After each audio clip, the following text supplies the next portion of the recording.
Hello everyone, welcome to MBBS direct. My name is Gaurav पाठक।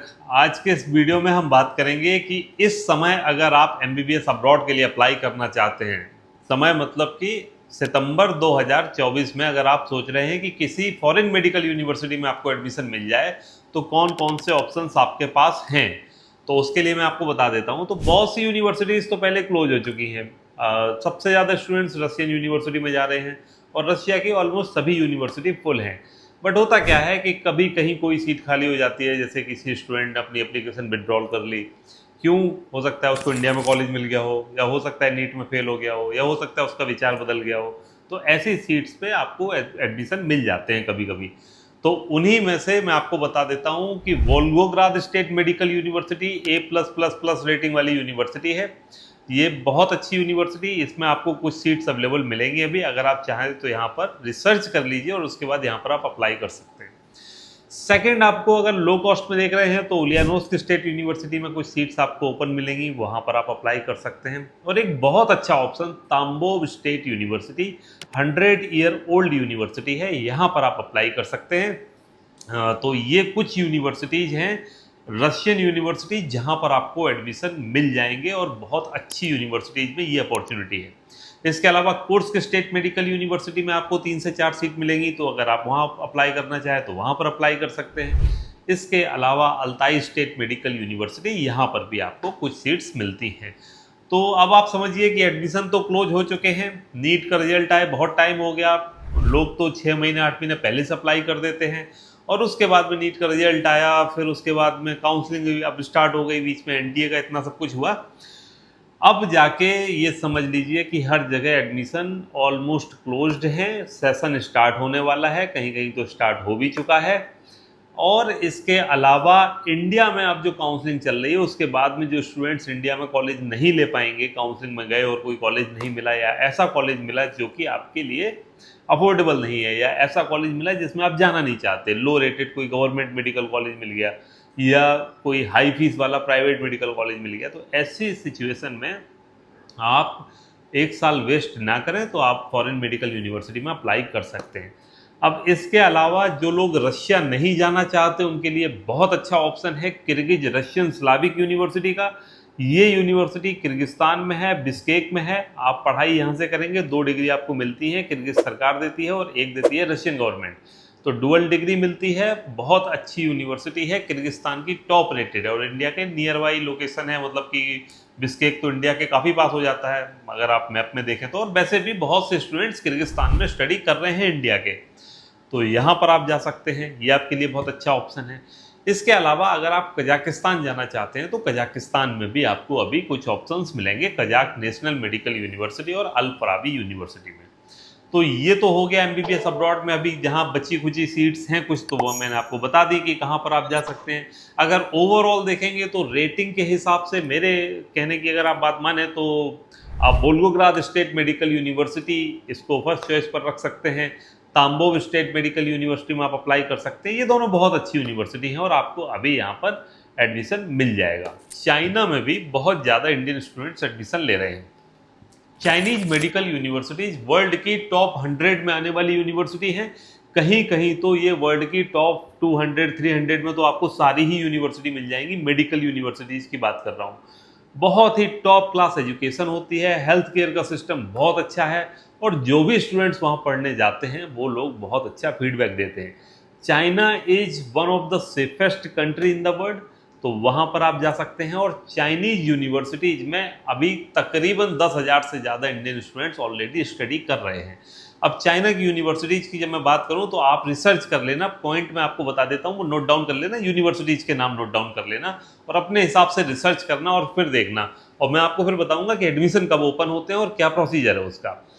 तो आप note down कीजिए। एक यूनिवर्सिटी है सियान जियाओटोंग यूनिवर्सिटी, ये वर्ल्ड की टॉप 200 में आने वाली यूनिवर्सिटी है, बहुत ही शानदार मेडिकल यूनिवर्सिटी मानी जाती है। Xiamen university, Nanjing medical university, Jiangsu university, Huazhong university, Qingdao university, इसके अलावा सिचुआन यूनिवर्सिटी, ये सब यूनिवर्सिटीज ऐसी हैं तो इन यूनिवर्सिटीज में अगर आप स्टडी करते हैं तो आपको वर्ल्ड क्लास हेल्थ इंफ्रास्ट्रक्चर मिलता है, मतलब कि आपको सीखने के लिए बहुत ज़्यादा मॉडर्न चीज़ें मिलती हैं, मॉडर्न हेल्थ केयर डिवाइसेस का इस्तेमाल होता है वहाँ पर। और अगर आप चाइना का इंफ्रास्ट्रक्चर देखेंगे तो ये वर्ल्ड की one of the most developed countries में से एक मानी जाती है।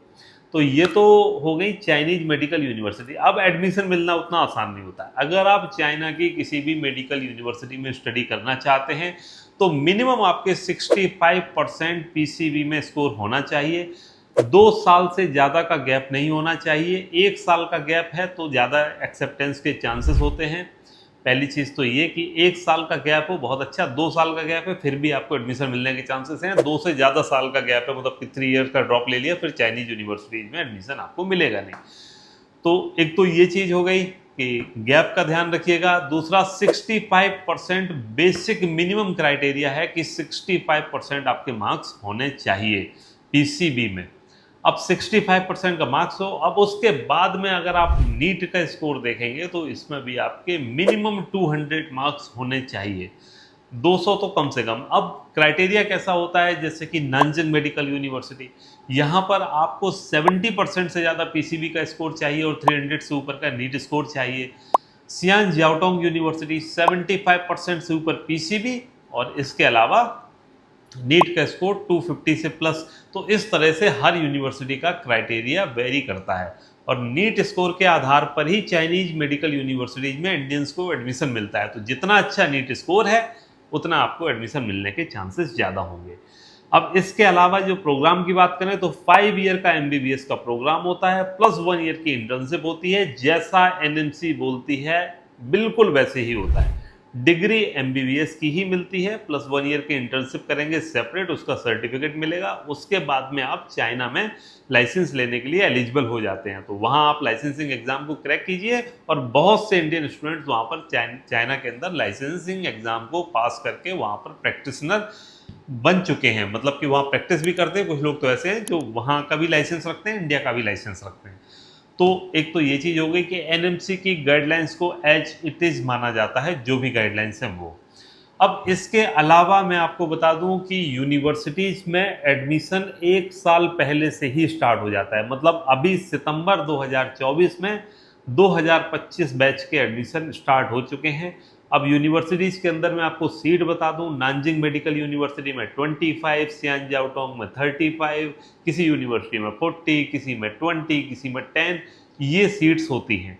और सबसे बड़ी बात कि वहाँ पर स्कॉलरशिप भी मिलती है। बहुत सी यूनिवर्सिटीज़ में स्कॉलरशिप मिलती है तो वो 12th के स्कोर के बेसिस पे फर्स्ट ईयर में ही मिल जाती है। तो क्या होता है कि आपका अगर नीट स्कोर अच्छा है, 12th का स्कोर अच्छा है, तो कई बार 50%, 60% या कभी कभी 100% तक स्कॉलरशिप आपको फर्स्ट ईयर में ही मिल जाएगी। मतलब फीस आपको जमा करनी होगी, लेकिन उसके 6-7 महीने के बाद जैसे ही स्कॉलरशिप आती है वो आपको फीस रिफंड होके आ जाती है। अब उसमें क्या है कि जितना अच्छा नीट स्कोर है, अभी किसी स्टूडेंट्स का 90% मान लो स्कोर है 12th में और नीट में उसका 500, 600 का स्कोर है, तो उसको 100% तक स्कॉलरशिप मिलने के चांसेस होते हैं। ऐसे में क्या होता है कि एजुकेशन की कॉस्ट काफ़ी कम हो जाती है। सेकंड कि हर यूनिवर्सिटी में परफॉर्मेंस बेस्ड स्कॉलरशिप का प्रोग्राम चलता है। यानी कि जो भी स्टूडेंट्स फर्स्ट ईयर में जाते हैं, एडमिशन लेते हैं और फर्स्ट ईयर में जो भी परफॉर्मेंस करेंगे उसके आधार पर सेकंड ईयर में उनको स्कॉलरशिप मिलेगी और सेकंड ईयर में जो रहेगा उसके आधार पर थर्ड ईयर में मिलेगी। तो हमारे बहुत से स्टूडेंट्स ऐसे हैं जो चाइना में स्टडी कर रहे हैं और 70%, 80% या समटाइम्स 100% तक की स्कॉलरशिप लेते हैं। तो चाइना की यूनिवर्सिटी में अगर आपको स्टडी करना है तो पहले तो मैं आपसे बोलूँगा कि रिसर्च अपने आप से कीजिए। क्या सुनी सुनाई बातों पे मत आइए कि चाइना जाएंगे कैसा होगा क्या होगा। चाइना बहुत ही सेफ कंट्री है, बहुत से इंडियन स्टूडेंट्स ऑलरेडी वहाँ पर स्टडी कर रहे हैं। इसके अलावा वहाँ की यूनिवर्सिटीज़ के बारे में एक बार आप रिसर्च अपने से कर लीजिए कि कैसी यूनिवर्सिटी, और फिर आपको अगर लगता है कि हाँ चाइना में आपको स्टडी करना है तो फिर आप अप्लाई अभी से कर दें, क्योंकि यहाँ पर एडमिशन क्लोज होते ज़्यादा टाइम नहीं लगता। 20-25 हर यूनिवर्सिटी में सीट होती हैं। तो और केवल वही स्टूडेंट्स अप्लाई करें जो नीट में क्वालिफाइड हैं, क्योंकि कई बार क्या होता है 12th में स्टूडेंट होते हैं, उन्होंने अप्लाई कर दिया फिर नीट में स्कोर नहीं आया तो फिर प्रॉब्लम होती है। तो अगर आपका स्कोर नीट का अच्छा है देन चाइना आपके लिए अच्छा ऑप्शन है। और फिलहाल के लिए मैं आपको फिर से बता दूं, रशिया की one of the finest university Volgograd state medical university में एडमिशन ओपन है।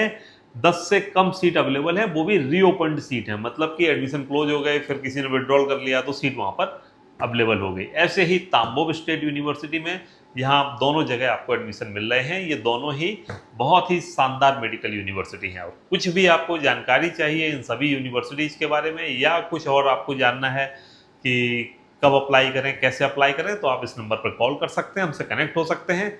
बाकी जुड़े रहें MBBS डायरेक्ट के साथ में। आपको लगता है कि ये इन्फॉर्मेशन आपके किसी के काम में आ सकती है, आपके किसी मित्र के काम में आ सकती है, तो इसको फॉरवर्ड कर दीजिए।